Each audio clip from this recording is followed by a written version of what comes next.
And welcome back, everybody. This is going to be a little bit of a multi-purpose video today. I know I was a little delinquent in getting another video out this week, but ended up being a very busy week at work. So I was happy to be able to at least get one out this weekend, right before the Chicago Bears kick off here against the 49ers. Not expecting a lot for the Bears, but at least I hope I can be entertained in watching the game today. Hope everybody had a great week, enjoying the weekend so far. I'm going to start with just a thank you for everybody that's subscribed over the course of the last couple weeks as a result of the recommendation shout out from John Mangini. It's been really nice to get the positive attention and feedback on the channel so far, and I hope you guys continue to enjoy it. Actually getting close to 100, which, you know, a while ago I didn't think that was going to be something I'd see maybe this year. So again, just a real thank you to the community out there, and I appreciate everything that you guys are doing to support the work that I'm doing over here. All right, so this is actually going to be a video response video / recent pickups and a card show I went to this morning. So the video response is actually going to be to DKAHN. He put a little challenge out there yesterday for a contest for, he asked, what was the first card you really fell in love with? And he wanted you to kind of show the card and tell a little story why this is a card that you fell in love with. For me, I had to think about it for a little minute. I started collecting in 1986, and I got 1986 Topps baseball cards at a local 7-Eleven after I got a haircut, and I was hooked after that. But those cards, I didn't really capture my interest in the same way as I was trying to still learn the game, as this one card I'm going to show you real quick. So the brief story of this one, I think I've told you before on this channel at some point. My father knew somebody that had vintage cards back like 86, 87. I think I met this guy once, may have been part of the church or something that we were attending. Told him, bring your son over if he's really getting into baseball cards and baseball. And I was just starting to get in baseball at this point. I think I was just playing Little League and things like that too. So I didn't really know a lot about the players I was watching. I just knew look out for Cardinal cards and White Sox cards because those were my team and my dad's team. Didn't really even know the other big names other than maybe like Pete Rose. But we went over to his house. He started showing me all these cards, and it's cards from like the 60s and 70s in there. And I just kind of fell in love just kind of seeing all these other card designs that they're out there, even though I didn't know how to be able to get my hands on them when I'm like a 9-year-old. He was willing to actually make a trade with me for this Hank Aaron card. Granted, the value of this card even then probably far exceeded what I was able to give him back in return. But he's like, you know, I'll take this card and that card. So I probably gave him like a Mattingly and a Ripken and some other cards. He was just being a genuinely nice guy because he had a couple of these in his collection at that point. And made a deal that day. So, and I quickly learned, you know, that Hank Aaron was the home run king at that point. So this is a card that has remained in my collection since my childhood. It was really cool. It was picked up through a trade with this guy that was just kind of passing along the love of the hobby, which I like to think a lot of us do by having these channels to a younger generation and doing a little education about these players in the process. Also, because of this card, I really started wanting to get into set collecting and wanting to get cards from the previous eras. Even though I didn't put this set together for years afterwards, but I was very happy to be able to add this as part of my 1970 Topps set, being the very first card I acquired for it. And still the same one that I had from a childhood to this day is the same one that's in my set right now, which I do have shown on the channel recently. So you can look up that video if you want to see the entire 1970 Topps set. So there you go. I hope you enjoyed that video response. Now I'm going to kind of move on to a few other things. So I'm going to move Hank back over here, put it back in the set later. I'm going to start maybe with oldest to, or newest to oldest. So we're still working on the 2001 Topps Gold Stars and Hall of Famers. So I got a few things to show you I picked up recently. Start with the loose cards. Got Adrian Beltre. I think everybody can agree that once he's eligible, he's in. I think he's eligible maybe even this year. So I got him here at the Dodgers. And just as a reminder, these are the cards that are numbered out of 2001. Also got a Jose Reyes rookie card. And if you can believe it, there was a short period of time where this card was as hot as Ishiro's rookie and it's as hot as Pujols' rookie. Didn't end that way for him, even though he had a really nice career. And certainly the value of this card was much, much less than the Albert Pujols or Ichiro. Pujols has just exploded in the last couple weeks, deservedly so. But It just has really exploded. And then I got one graded card from Probstein. It was a Vladimir Guerrero. He had it up for sale this past week. It just came on Friday. So I'm pretty happy to add this one to my collection. I had it loose already, but when I see like some nice graded ones of the Hall of Famers or stars, if it's not overly priced, I'm putting a bid in. So I got this one, I thought, at a very competitive price for Vladdy Sr. So pretty happy to have that one added to my collection. So that was 2001, and that's the most recent thing I got in this stack here. And the next one that goes back is kind of appropriate because it's football kickoff weekend. My favorite football player, and they're playing the Bears today.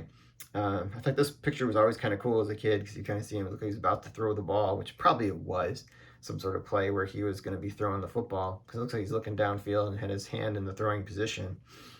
You know, I had a lot of Jerry Rice cards for the first 2 years that he was a player. I ended up just having one of each set as I got older and moved a lot of those cards on. But I'm happy to put this one in my collection just as a PSA 8. It was kind of a throw-in because the thing I got from Probstein was, you know, the Vladdy, but this one I had it on there and it was able to put a bid on it that was less than grading a card. So I'm going to do that all day, right? And Jerry Rice is great. I love Jerry Rice. Met him too, and he's just as cool of a person as you can imagine. All right, so the other cards are going to be cards I picked up at a card show today. So I went to a card show right here locally in the Schaumburg area of Chicago. This one is at the Woodfield Mall. It's one they have every month. I didn't go last month because I was out of town, but I went this month. So I'm going to show you some stuff I picked up. So I need to get a nice top loader for this card, but I have it like in a soft sleeve right now. But I got a Topps Giant of Luis Aparicio. I think I'm going to try and get the Hall of Famers for this because I think they just look really cool. Would love to have them all autographed over here, like they do the K-line, but this is okay. I mean, I guess if Aparicio ever signs at a big show nearby again, I can try and do it, but I think he's 88, almost 89 years old, so I can't imagine he travels much. But it's a pretty cool card. I was happy to kind of pick that one up just for a couple bucks, really, because I bought a lot of stuff off of the same guy, so he kind of gave me a discount on that one. I'm going to put Aparicio over here in the corner. All right, then I'm going to show you some singles, and then I'm going to pick, actually, let me do the singles last. So I started picking up commons for two of the three sets that I'm trying to work on. I think I mentioned that previously.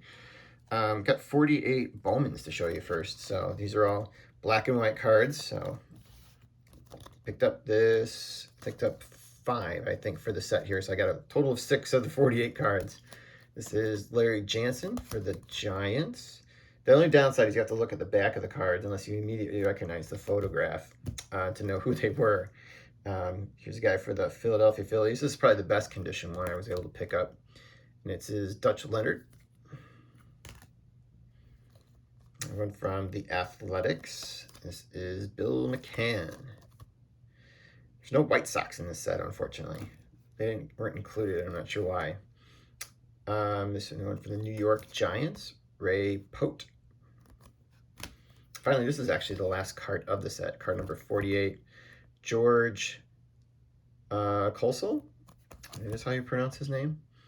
So those are the ones I picked up today. I skipped on some other ones that he had, but they had like writing on them and stuff. I'm trying to at least get like clean copies, even if they're not like perfect condition for the set, since there's only 48 cards.